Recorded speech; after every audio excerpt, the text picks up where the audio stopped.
Hey guys, this is Mongolian Mindset, and today we're gonna be interviewing a YouTuber, NT Zone Philosophy and Psychology. We've had him on the channel before, and we typed him INTP, but now he's sharing his thoughts on some classical typology, Plato, if that's correct. Go for it, man. Totally. So, like a lot of your viewers are most likely aware, um, a lot of modern typology actually has its roots in ancient, psychology. Like a lot of them talk about Galen. A lot of them talk about like Plato. Even like the Enneagram kind of goes back to Plato in one way or another, Hmm. although they don't really explain why. Hmm. And basically, one of the terms I think we have to be aware of is the term krasis, Krasis, which Hmm. translates out to compound mixture, and that's basically how we also translate out to temperament. But that's more like the Galenian system. A lot of Hmm. people don't really realize that Plato also kind of had a system in the Republic, um, where it's basically based off of a system of governments, where it corresponds like five different ones, which was aristocracy was part of it, oligarchy, and tyranny. Hmm. So, And so what what? I've noticed, just say is like if you read any of David Kersey's books, please understand me, one or two, or Stephen Montgomery, he goes through and he shows that there's always kind of been some type of classification, even back as far as like Aristotle and Plato and all the Galen and all those guys. But he talks about the roots of temperament theory, um, and how they've always kind of like had SJs, SPs, NTs, and NFs. Like there's always been a classification for it. Um, like Aristotle used sensual, material, ethical, and reasonable. I mean, Plato used artisan, guardian, idealist, and rational. He even goes so back as Ezekiel. He used lion, ox, human, and eagle. But I'm sure NT Zone can go more in depth than that than me. Totally. Um, and of course, like I think where Dr. Kiersey gets the idea of the guardian, the rational, the idealist, and the artisan. That comes from like the Republic as well. Hmm. Uh, like the way he talks about it, I kind of have a slight disagreement when it comes to reading the literature itself, because Hmm. Plato he uses that more in the abstract terms. Like you have the philosopher king, which I interpret to be our own minds, the guardian, who is basically educated in philosophy and warfare, and basically they're the policemen of the ideal republic. Hmm. Uh, but at the same time, we have to understand that it's true in an abstract sense. But where Plato does explicitly kind of get into this idea of a typology is book 8 and book 9, where he's talking about five different states.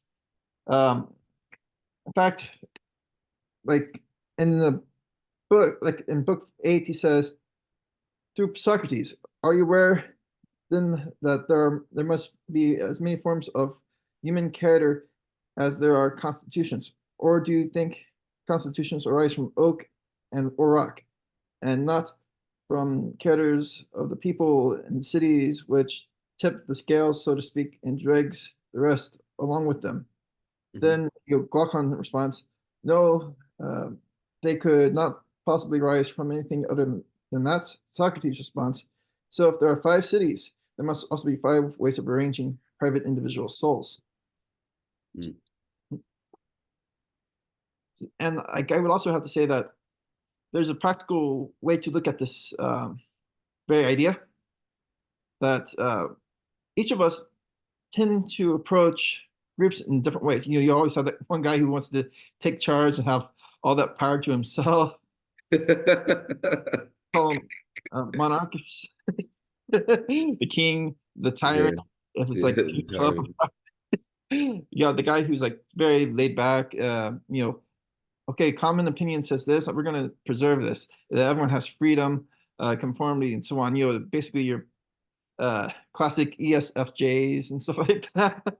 Hmm. uh, and that's another one. And that's basically democracy. They love freedom, and they'll do everything to preserve freedom, but at the cost of people like you and I who kind of care more about reason and stuff like that. Yeah. Then the Timocrats, that they love money. Mm. So all their rule is basically all about I guess money, which turns like this other type into like an oligarch. And the next one, this is more like me, I think. It's the oligarch. Hmm. Someone who's like, uh, you know, we want people who are educated to rule, and the rest of us can just go do whatever. So the oligarch believes like the intelligent people should rule and the dumb people should just disappear. Yeah, basically. And Aristotle actually, on the other hand, talks about this as like the corrupt version is the oligarch, while the aristocrat is like the good version of this, where it's like, okay, education versus, okay, we add a little bit of money into it, then you get the power Hmm. element. Hmm. So basically, what I'm saying is you see like people who are motivated by freedom, people that are motivated by money, people that are motivated by intelligence, and people that are motivated by power. Yeah, Um, is what I'm drawing from what you're saying there. And I mean, I think everyone deep down has a motivation for why they do a lot of things, you know. So yeah, you know, you can kind of use any one of them to attain freedom or power if you know do it the right way. But yeah, anything else, man? yeah. How's um, just go for Right. So like one of the things they also talk about, both Aristotle and Plato, is going for the middle ground. So if you're going to be a leader in a group, you kind of have to, and this is kind of common sense, you have to kind of understand everyone's different motivations. So you have to get an avenue to where it's all available to people so long as they're not stepping on each other's toes. it. Hmm. Yep. Yeah, I mean that as a delicate balance. You know, I think this is a delicate balance with that. But you on your channel, you are big on like philosophy and whatnot. And who are some of your favorite philosophers? So my favorite of all time, just because it got me into it, was Marcus Aurelius. Hmm. He wrote the Meditations. It's actually a psychologically profound book. Um, he basically wrote it during the time he was in Germany, basically conquering these tribes and being around his military and so on. Being an emperor, he's not used to all these discomforts. Hmm. So you get to see a glimpse into like the stuff he had to face, as well as the ideas he used to face those things. Hmm. Another favorite philosopher of mine, I would have to say, like Jung.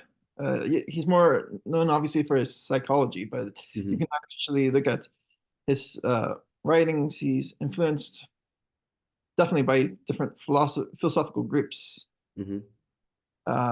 Another favorite, Plato, of course, but I don't know anyone who is like really big into like philosophy who doesn't like Plato in some way or another. Hmm. Yeah. Imagine Kant, who a lot of people say I remind them a lot of. So Kant. It's interesting. I wouldn't Um, say his name right, but I don't want you to get demonetized. it's all good, bro. I don't give a shit. Yeah, but so like on your channel, what's your main focus, man? Well, I'm trying. basically to show people that philosophy is somewhat crucial to uh, learning the typological systems and psychology. Um, I've done videos about how pragmatism influences, how we look at judgment functions. Mhm. I've done some Enneagrams videos regarding uh, like the functions that are actually in the Enneagram. I've done videos on empirical methods of research that psychologists use in trait psychology. Oh, well, you mind sharing those uh methods? Yep. Basically, when you look at the Big Five, I Hmm. actually took the Jordan Peterson version of it recently, and um, I will have to say with it really like hurts how accurate it is, but um, basically, you have this old test called the 16PF, then you have the Big Five. They're very closely connected Hmm. together. But how this all came about was like there were these psychologists. They would read books, like dictionaries. They looked for all these different terms that people use to describe people. And Hmm. then what they would do is they would narrow it down, but would certainly describe people and look at it in like these different statistical ratings, like how many people are described this way, how many people are described that way. And Hmm. uh, then what they would do is there's something called verificationism. So they're asking someone else, okay, well, can you look at my results? And that person looks at it and questions things. So they kind of have this dialogue constantly ongoing. It's kind of very empirical, very extroverted thinking type Hmm. way of reasoning. Hmm. So more of like a peer review, almost like a peer review kind of system that you're talking about there. Totally. Yeah, yeah. Um, but what are your thoughts on the Big Five? What are your thoughts on um, typology? Because I guess you're more of a classical Jungian psychology, right? You're more into the classical. As I Yep. would say, we're part of like the new school, new school, Hershey and the BB and all that stuff. You're more in the classical, like old school, like really going after what Jung said. So, like, what do you think is, holding back classical versus like, what's your take on all of it? Yeah. So the interesting thing, you say classical, I like about like last year, did a paper on Galen's temperaments to argue that it was actually just a primitive psychiatry. So that's how Mhm. classical back I go. But on your question on how things, you know, uh, can like where we get wrong in modern times and so on. Mhm. Um, a lot of times, we might put forth our own biases into things. Extroversion, introversion. Mhm. Uh, this is a good example. People associate too much on, okay, this guy is way too reserved. He must be an introvert. This guy's too social. He must be an extrovert. But then you see Mhm. these guys, there might be a reason for why they're talking so much or not. And Mhm.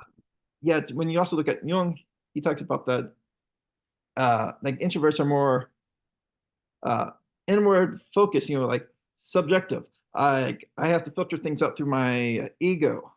Mhm. Another example of this is feeling. Actually, I will have to be merciful a little bit about this because Dr. Linda Behrens, she actually got it right, but a lot of MBTI communities tend to get it wrong. Mhm. People talk about emotionality. No, no, no. Feelers tend to be more value judgment. They're more about their ethics, Mhm. or not just their ethics. I mean, like obviously the introverted feelers will be like that, but extroverted feelers are like the ethics of the group. Mhm. And so that would confuse people who get like the ENFJ result, for example, because they think that they are very stoic, very tough, but Mhm. in reality they care more about the group. Mhm. Yeah. Yeah. I mean, I got a buddy of mine who's the ENFJ, and He was saying the other day we were at the gym and he was talking about how like he feels like if he has a relationship with somebody and it's like there's no harmony in it, then he can't like move on. And I'm like, what? That's crazy to me. You know, I'm like, fuck that. I don't give a shit. Like everybody hates me, you know, like but to him it really matters because he has to have that FE hero has to have that harmony with his relationship with his friends, family, or whatever. If not, then he can't like rest or whatever. Just which is interesting, you know.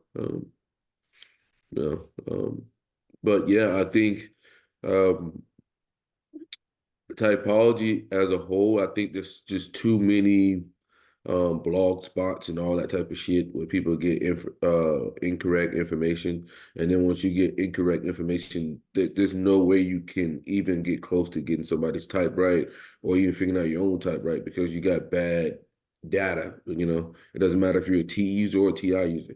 Because even if you're a TI user, you're inputting bad data, so you're gonna get bad data out. And then if you're a TE user, you just absorbing the wrong information. So like I think that's one of the biggest problems with the type community.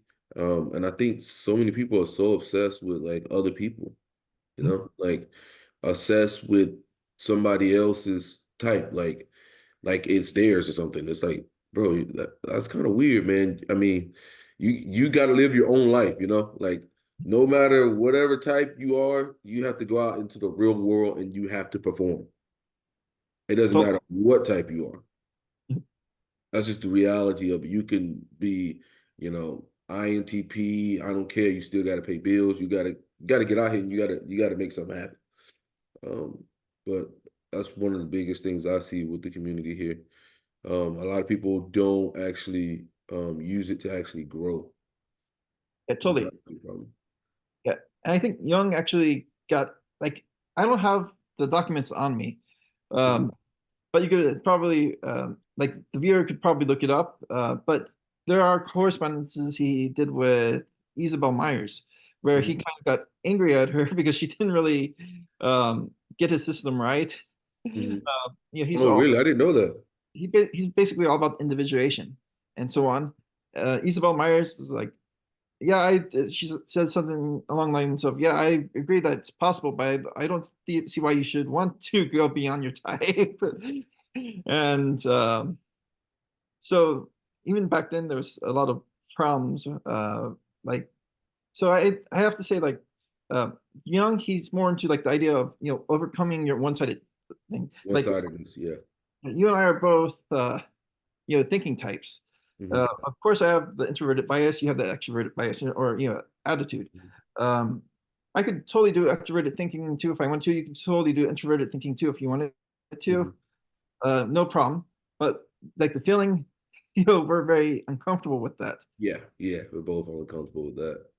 Yeah, so we have to go. We have to try to find our way. This is the hero's journey. We have to find our way to say whatever. I'm going to use Jordan Peterson type language. Slay that dragon to get there, and it would ultimately overcome our ideas, or it would overcome us and help us get through all the one-sidedness. And Hmm. part of that is like dealing with the shadow, dealing with the anima. I posted like a video about the shadow to your group. I think you like that.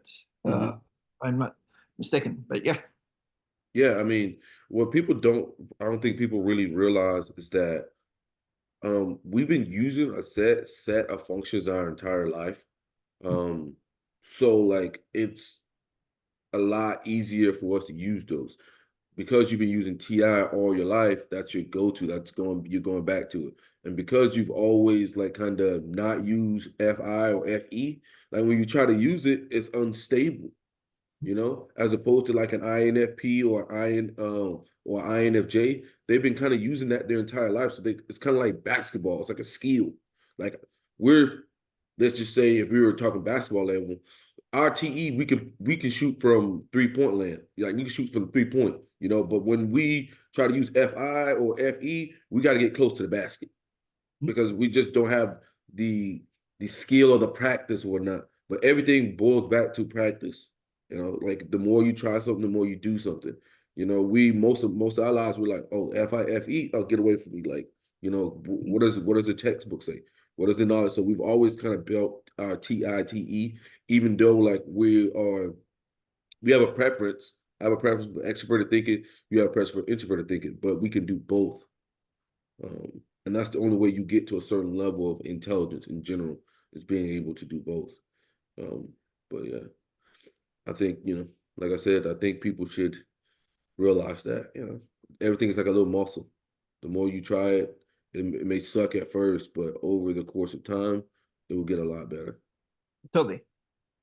Like Yeah. I notice when I try to use FE, uh, Hmm.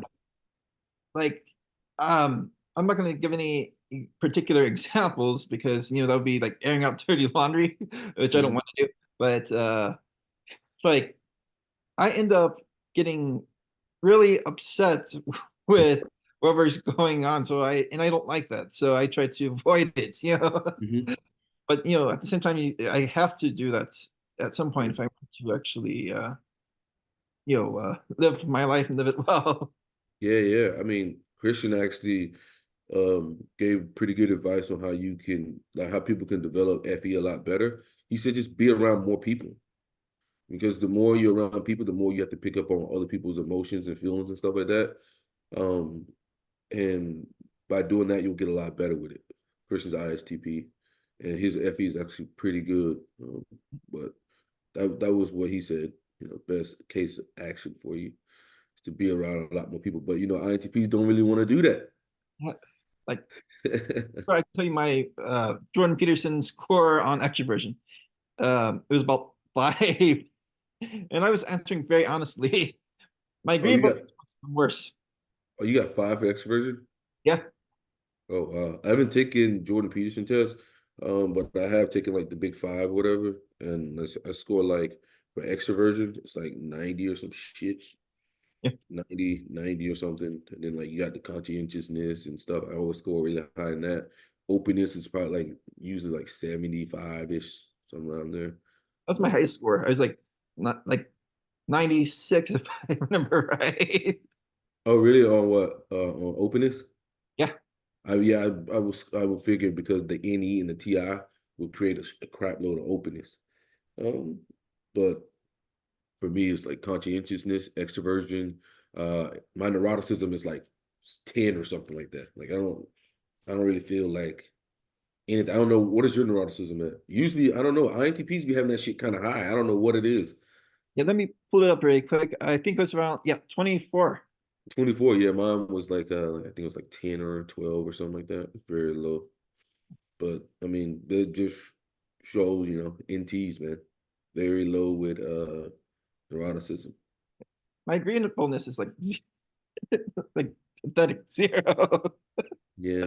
I mean, my only thing with the big five is like you learn something, but it doesn't help you understand anything.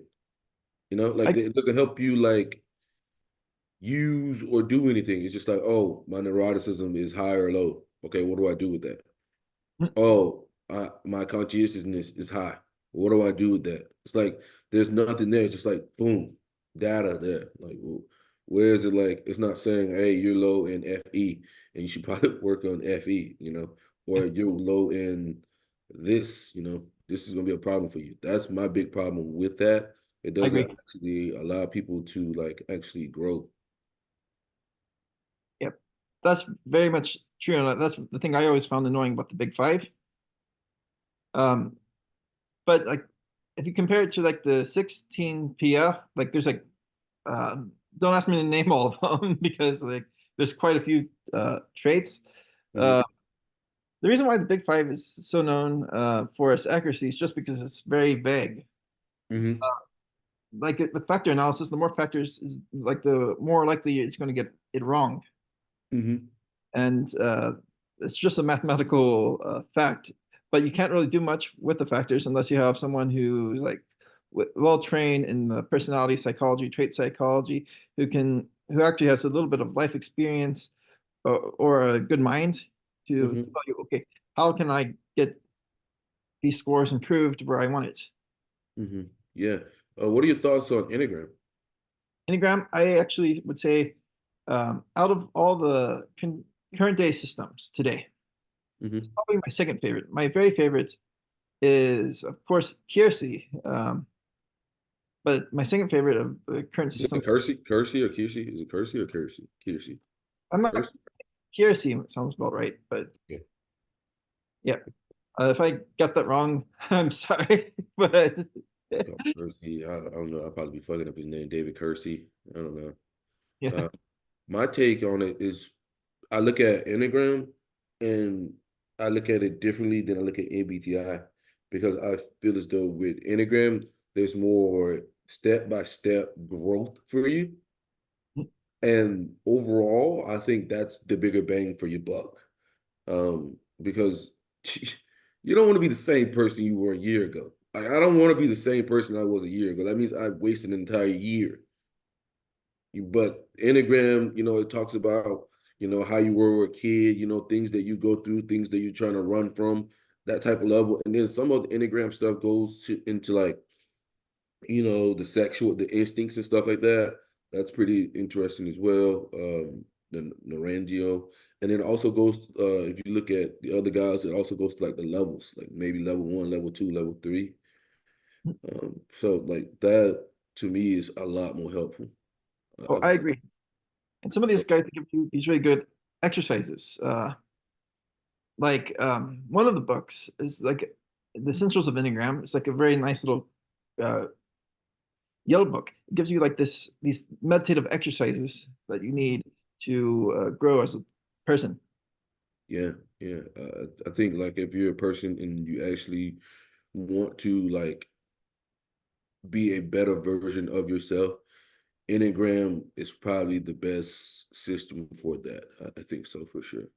Um, but like I would tell anyone, like no matter if I was to look at something, I would look at people who have my similar personality type because they're gonna give you secrets, right? They're gonna give you secrets of like what they did to be successful, and then you can implement that into you, and then you can skip over like a whole like kind of period of your life where you kind of would have failed. So like if you're an NT, I recommend you study all NTs. But you're definitely gonna find more things in common with the one of your same type. Um, so Yeah. Especially not just your same type, but also the same, like it's similar, like even if the type of the person is like, for example, the extroverted intuitive, but has introverted thinking, I mhm, could still relate very well to them. I think, didn't Kiersey talk about how the architect can also do the modeler type roles and mhm, vice versa? mhm. Yeah, But he talks about that. Like the ENTJ can also do the INTJ. They can switch back and forth a lot more easier than if they were to wait. Forget which one it is. Oh God, now it's going through my head. I'm like, which one's correct? I don't have the other book. It's at work. Um, I can't say exactly, but yeah, I think the NTPs can switch. They're gonna have an easier role switching. The ENTP can switch to the INTP type strategy, and the INTP can switch, and then the ENTJ and INTJ can switch. That's like an easier. Well, I think whatever they had, like higher um, intelligence, or one of the two. I forget exactly what it was, but they find it a lot easier to do the other one's job. They find it like they can do that one as opposed to like an ENTJ trying to do an INTP job. You know, yep, it's a little bit more. It's going to be a little bit more task, a harder job to do the INTP job as an ENTJ. totally. And the very freaky thing is that when you look at like Kiersey's presidential temperaments, you have INTPs who are like uh, President James Madison, who could actually do INTJ type work too. So it's Hmm. possible to actually, um, start doing the J stuff as a P and vice versa. But I think it's probably more hard in this day and age because it seems like, you look at any business literature or you go to do any job, they're very proactive,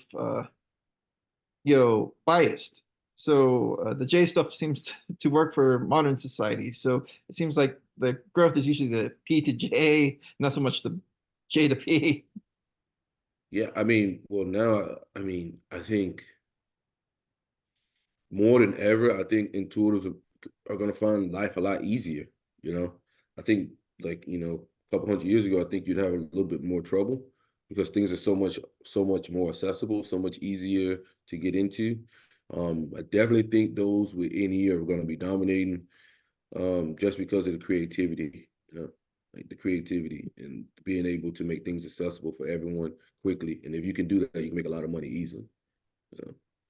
Like you Totally. see a lot of NTPs with these apps, creating these apps. And these apps, it make overnight millionaire. So I definitely see that like for them. As in like as an NTJ, I find it kind of hard sometimes to be creative. I have to sit and think. Like it's not like something that just pop up in my head like you. I have to sit and like, all right, and tell myself, all right, we're gonna be creative and we're gonna try to think of something creative here. And it takes a lot more out of me than for you. You Yeah, guys suggest shit all day. totally. Um, but yeah. Anything else you want to talk about? NT zone. Yeah, like there are some things I've noticed about like uh, John, I think BB, Mm-hmm. his system. A lot of people use. It's more now associated with just general MBTI so on. Mm-hmm. You have your regular car like ego from like the superior or the hero function to the inferior. Then Mm-hmm. you have like the shadow functions. And this is one criticism I would have to give, that it makes sense why people like it. It's very straightforward. Mm-hmm. But if you look at stuff like the shadow, the anima, actually the anima is not so much. It's kind of difficult to understand because like the best part of it's in the inferior function, and the worst part of it's in your dominant function. But the shadow itself, I think they would call me ENTJ shadow. Um, Mm-hmm. I think it's harder to type someone's shadow just because like it's the human all too human part of you. It seems more like too abstract to say it's this particular set of functions. Mm-hmm.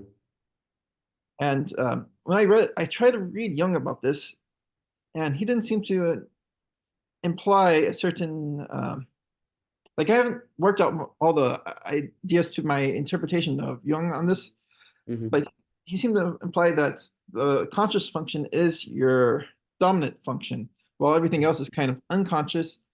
And but of course, your dominant function is supported by the auxiliary function. Mm-hmm. Obviously, you can't be a thinking type and have feeling auxiliary. That would just be Mm-hmm. chaotic. Mm-hmm. Um, so, my criticism here, you may or may not agree with me, is that uh, with how um, typo cognitive dynamics, I believe that's what they call it today. Uh, Mm-hmm. we have obscured some of the very crucial parts of Jung that would actually cause us the greatest amount of growth. Mm. Well, I can't. I don't know exactly what you're getting at there. Like, are you saying like the unconscious functions? Um, I'm not following you there. You got so informative on me. So like, what were you saying? Like the unconscious functions don't the way John Beebe has it isn't lining up with what Young was inferring. Yeah, I think so. Because like the simple way to understand the shadow is like the hypocritical part of you, the Mhm. part that is human. Like I think one of his students called it human all too human. A reference to Nietzsche. It's the part of you where it goes completely against everything you hold dear. Mhm. You look into other people, you get really angry at them Mhm. for whatever, but these uh, traits are actually true of you that you're angry about in them. Mhm. Well, John Beebe's system, I respect the guy for in the same way like you would respect anyone who's like big in any community. Mhm.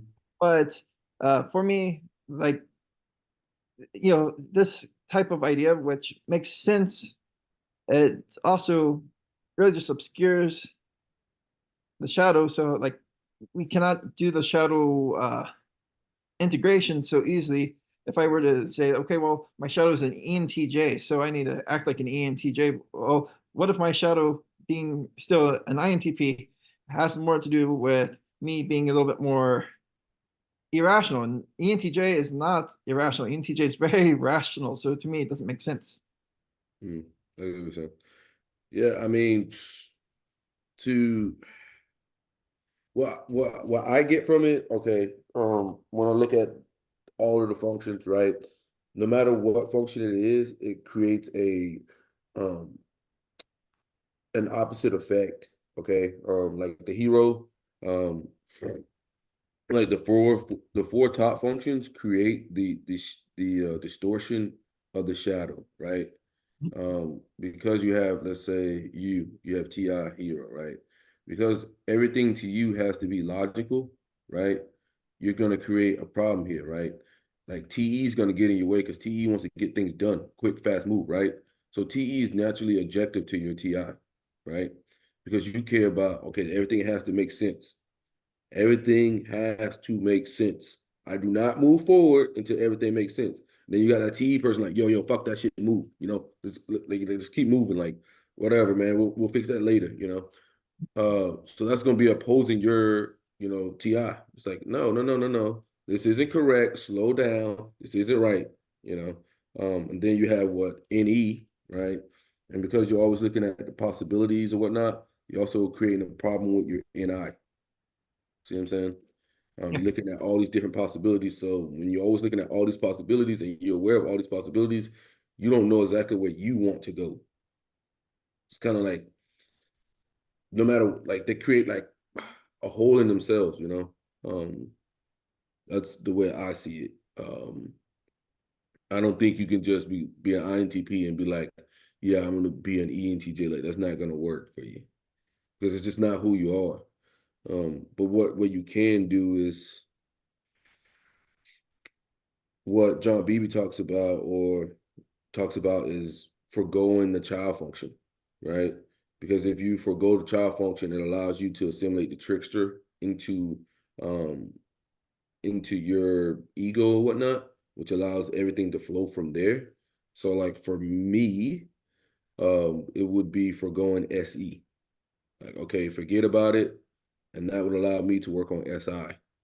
And then with SI, that allowed me to um work on that. Once I take a part of SI into myself, then I can work on my inferior and everything like that. Um, that's what I got from his book. So you know how it is with him, it's very abstract. Yeah, which I appreciate him being abstract. But I mean, a lot of times it's not what I would say is not like linear steps to get there or like practical. Sometimes when things are so theoretical or abstract, it's hard for it to actually be used. I can see that like you have like by analogy, you have like cooks in a kitchen, and like in a professional kitchen, they're very much into like let's get things done fast, fast, fast. But you might Hmm. have someone who's like fresh out of a culinary school who has all this knowledge of the different mother sauces, who's like really slow and Yeah, I mean, or you just like a lot of times, if you ever seen like a super team and whatnot, and on paper they're supposed to win every game, but then when they get together, they fucking lose like every fucking game. yeah. And it's like on paper, in theory, they were supposed to win, but theory don't always match up a lot of times.